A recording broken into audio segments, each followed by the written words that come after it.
Welcome back sa ating channel. Naging mainit nga na talaga yan sa mundo ng social media. Talaga naman na hindi nga nakawala itong sikuting ng Norteng bangag na ito dahil talagang hindi nga nakapigpigil ang taong bayan at talagang kinuyog nga at talagang pinagre-resign na nga ng tuluyan itong sikuting ng Norte. Dito nga natin mapapansin kung gaano nga ba talaga kagalit ang ating kababayang mga Pinoy dahil sa mga karumal-dumal na ginagawa ni Kuting ng Norte sa bansang Pilipinas. Ngayon nga ay talagang pinagkakaisahan na ng taong bayan at binabalak na nga nilang magmarcha papunta sa loob mismo ng Malacanang.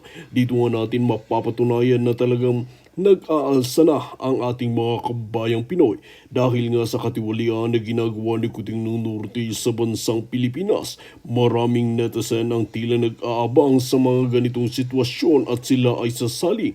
Ayon nga sa kanila ay hindi sila tatanggap ng suhol dahil magkukusa lamang sila nang sa ganun ay mapatalsik itong sikuting ng Norte at maipakita ang kapangyarihan ng taong bayan. Well mga kaibigan, kung kayo ang tatanungin ano ang inyong mga opinion, just comment below sa ating comment section at ating tatalakayin.